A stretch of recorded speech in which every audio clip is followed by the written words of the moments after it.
आज देश का किसान हमारे कृषि मंत्री की तरफ देख रहा है।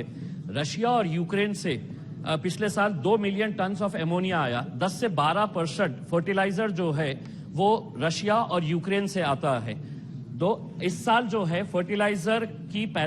जो प्रोडक्शन हुआ है इस देश के अंदर वो कम हुआ है, चूंकि रशिया और यूक्रेन से ना तो हमें पोटैश और अमोनिया बराबर उससे आ रहा है और ना फर्टिलाइजर ये सप्लाई कर पा रहे हैं। अब ऐसे हालात के अंदर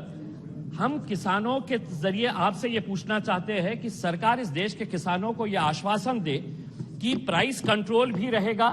और फर्टिलाइजर हो, पेस्टिसाइड्स हो, सीड्स हो, इसका सप्लाई भी रेगुलर रहेगा। मैं महाराष्ट्र से आता हूं। आज ही महाराष्ट्र के कृषि मंत्री ने ये अपना ठिकरा आपके ऊपर भेज दिया है कि हमने केंद्र सरकार को बोल दिया है कि हमको फर्टिलाइजर सप्लाई करे करके।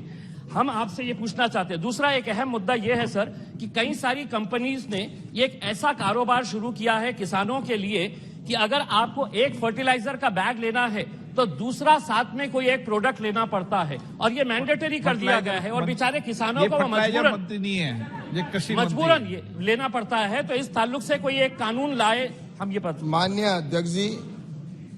माननीय सदस्य ने जो चिंता जाहिर की है फर्टिलाइजर के लिए,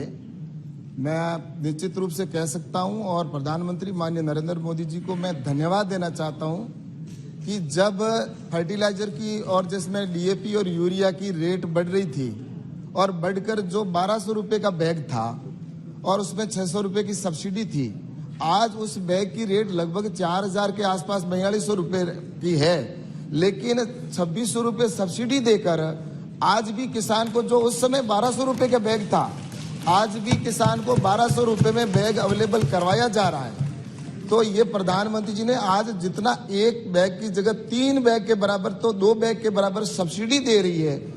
तो ये प्रधानमंत्री जी नरेंद्र मोदी जी की दूरदर्शिता और किसानों के प्रति कमिटमेंट है और उसी की वजह से इतने सब कुछ होने के बावजूद भी ये व्यवस्था की गई है और भविष्य में भी किसान के साथ में किसी प्रकार का नरेंद्र मोदी जी की सरकार अन्याय नहीं होने देगी। फर्टिलाइजर की आवश्यकता पड़ेगी, चाहे कहीं से भी लाना होगा, हम किसानों को बराबर करवाएंगे।